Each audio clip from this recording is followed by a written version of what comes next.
Naghanda ang Israel sa pakikipaglaban. Ika-20 kabanata.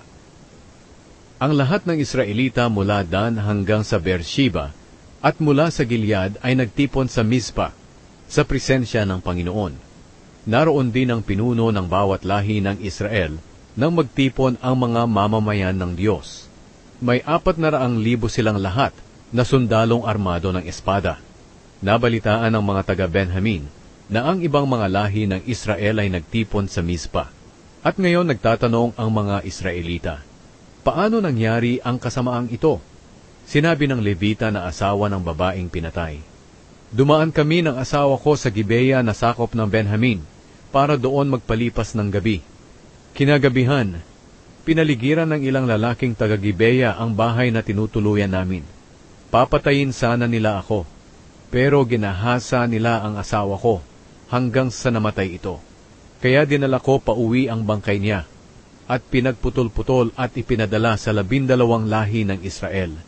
Dahil napakasama at kahiya-hiya ang ginawa ng mga taong ito sa Israel.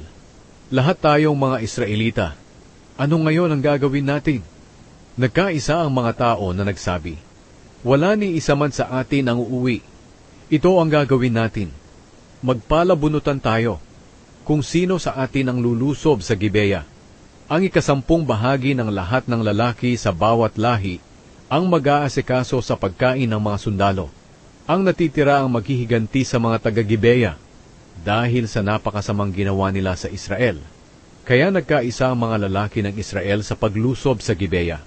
Nagsugo ang Israel ng mga mensahero sa mga lahi ni Benjamin at sinabi, ano itong kasamaang nangyari sa inyo? Ngayon, isuko nyo sa amin ang masasamang taga-Gibeya na gumawa nito, at papatayin namin sila.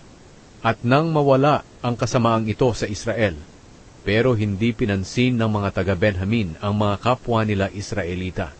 Sa halip, lumabas sila sa mga bayan nila at nagtipon sa Gibeya para makipaglaban sa mga kapwa nila Israelita. Nang araw na iyon, nakapagtipon ang mga taga-Benjamin ng 26,000 na sundalo, hindi pa kasama rito ang 700 piling sundalo na taga-Gibeya. Kabilang sa mga piling sundalo na taga-Gibeya, ang 700 tao na ito na puro kaliwete at kayang-kayang patamaan ng tirador kahit hibla ng buhok. Ang mga Israelita naman, maliban sa angkan ni Benjamin, ay nakapagtipon ng 400,000 sundalong mahuhusay sa pakikipaglaban. Bago makipaglaban, pumunta muna ang mga Israelita sa Betel at nagtanong sa Diyos kung aling lahi ang unang lulusob sa mga taga-Benjamin. At ayon sa Panginoon, ang lahi ni Huda. Kaya nang sumunod na araw, maagang nagkampo ang mga Israelita malapit sa Gibeya. At pumunta sila sa Gibeya. Pagdating doon, pumwesto na ang mga Israelita para makipaglaban sa lahi ni Benjamin. Naglabasan ng mga taga-Benjamin sa Gibeya para lusubin sila. At sa araw na iyon, 22,000 Israelita ang napatay ng mga taga-Benjamin. Umahon muli ang mga Israelita Happy birthday sa Betel at umiyak doon hanggang gabi. Tinanong nila ang Panginoon, muli po ba kaming makikipaglaban sa mga kadugo naming taga-Benjamin? Sumagot ang Panginoon, oo, muli kayong makipaglaban. Kaya pinalakas nila ang kanilang loob, at muli silang pumwesto sa dating lugar noong unang araw silang lumusob. At nang sumunod na araw, nilusob nila ang mga taga-Benjamin. Pero lumabas muli ang mga taga-Benjamin sa Gibeya, at sinalubong ang mga kapwa nila Israelita.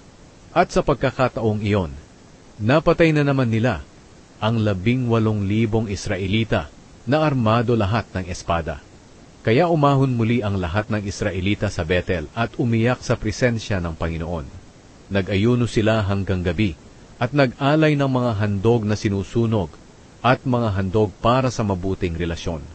Nang panahong iyon, ang kahon ng kasunduan ng Diyos ay nasa Betel. At ang namamahala rito ay si Finehas, na anak ni Eleazar at apo ni Aaron.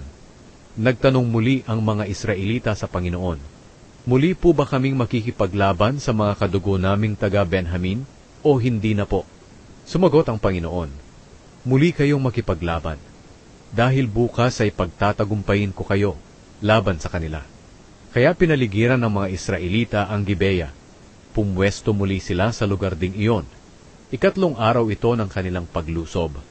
Muli silang sinalubong ng mga taga-Benjamin na lumalabas mula sa lungsod. At katulad ng nangyari sa mga nakaraang araw, may napatay silang mga Israelita. May 30 Israelita ang namatay sa bukirin at sa mga daan papunta sa Bethel at sa Gibeya. Dahil tumakas ang mga Israelita, akala ng mga taga-Benjamin ay magtatagumpay silang muli laban sa mga Israelita.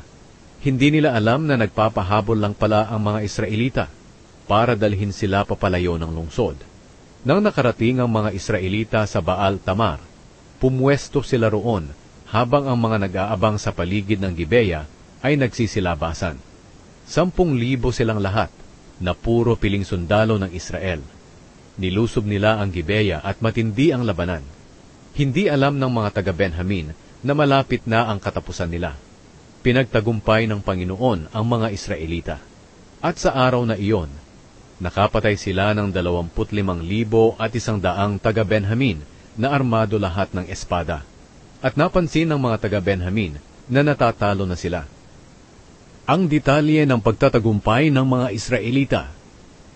Tumakas ang malaking grupo ng mga sundalo ng Israel para makalusob ang mga taong itinalaga nilang pumaligid sa bayan ng Gibeya. Habang humahabol ang mga taga-Benjamin, biglang nilusob ng mga taong ito ang Gibeya at pinagpapatay ang lahat ng tao roon. Bago sila lumusob, nag-usap muna sila na kapag nakita ng mga tumatakas na mga Israelita ang makapal na usok sa Gibeya, babalik sila sa pagkikipaglaban.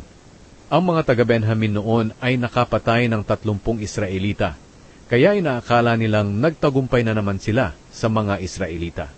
At nang pumaitaas na ang makapal na usok sa Gibeya, lumingon ang mga taga-Benjamin, at nakita nila ang makapal na usok mula sa lungsod.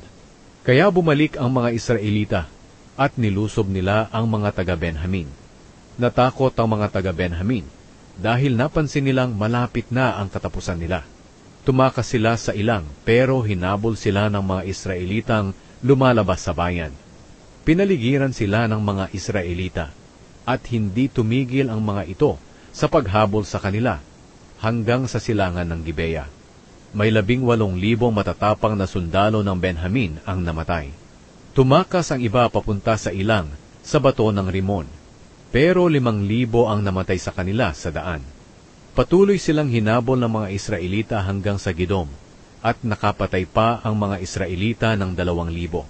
Sa kabuuan, 25,000 matatapang na taga-Benjamin ang namatay ng araw na iyon. Mga magagaling sila na sundalo at armado ng espada. Pero may 600 pa na taga-Benjamin ang nakatakas sa bato ng Rimon, at doon sila nanatili sa loob ng 4 na buwan. Pagkatapos, bumalik ang mga Israelita sa mga bayan ng Benjamin, at pinatay nila ang mga natitirang buhay pa, pati ang mga hayop. At sinunog nila ang lahat ng bayan ng mga taga-Benjamin na madaanan nila.